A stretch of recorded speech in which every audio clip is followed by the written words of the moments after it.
सबको जय मसीह की। मैं जसपाल एक बार से फिर आप लोगों के सामने परमेश्वर का वचन लेकर उपस्थित हूँ। आज का मेरा टॉपिक है परमेश्वर की बाट जोना।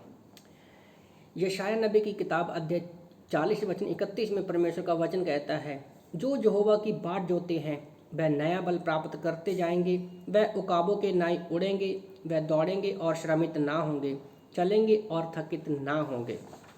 तो जब हम इस वचन को पढ़ते हैं तो आज मैं 4 ऐसी चीज़ों के बारे में बात करने वाला हूँ। हम कैसे इन चीज़ों से 4 ताकतें प्राप्त कर सकते हैं। तो जब हम इस वचन को पढ़ते हैं तो हमें विशेष प्रकार की 4 ताकतें मिलती हैं। जैसे पहला है कि हम नए होते जाते हैं अंदरूनी रूप से। जब हम वचन को परमेश्वर की बाट जोते हैं, परमेश्वर का इंतज़ार करते हैं, बाइबल पढ़ते हैं, प्रार्थना करते हैं, तो इस वचन के अनुसार क्या है, हम अंदरूनी रूप से एक ताकत जो है, आत्मिक शक्ति जो है वो पाते जाते हैं। दूसरा लिखा है दौड़ेंगे और श्रमित ना होंगे। ये बाहरी ताकत को दिखाता है, क्योंकि जब हम परमेश्वर का वचन पढ़ते हैं, प्रार्थना करते हैं, प्रभु में चलते हैं, तो प्रभु कभी भी हमें शर्मिंदा नहीं होने देगा। हम दौड़ेंगे, क्योंकि प्रभु का वचन कहता है रोमन की किताब अध्याय 10 वचन 11 में कि जो भी यीशु मसीह में है वो कभी भी शर्मिंदा नहीं होंगे। तीसरा पॉइंट, उकाबों के नाई उड़ेंगे। तो उकाबों के नाई उड़ने का मतलब क्या है? उकाब जो है सबसे ऊपर उड़ता है। ये जो है ऊपर की शक्ति के बारे में हमें दिखाता है। तो जब हम यीशु मसीह के बारे में सोचते हैं तो हम नीचे देखने का कोई मतलब ही नहीं है। जैसे उकाब ऊपर ऊपर ऊपर ही जाता है, उसी तरह से ये तीसरा पॉइंट जो है हमें ऊपर की वस्तुओं के बारे में ही ये दिखाता है। और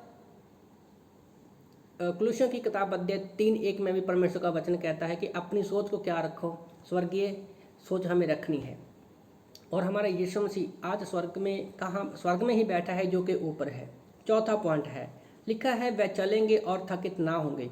इसका मतलब ये है कि आगे बढ़ने की ताकत। मसीह में सिर्फ हम कभी पीछे नहीं देखते, मसीह में सिर्फ और सिर्फ हम आगे देखते हैं। अगर मसीहत में हमें पीछे देखना है तो हमें ये देखना है कि परमेश्वर ने हमारी लाइफ को कैसे बदला है, परमेश्वर ने हमें कौन कौन सी आशीषें दी है जो मसीह में आने से पहले हमारे पास नहीं थी। तो इन 4 बातों से क्या है, हम जब इस वचन को पढ़ते हैं तो परमेश्वर जी हमें 4 ताकतें देता है। और इस चारों चीज़ों से क्या है, हम लोग परिपक्व होते हैं।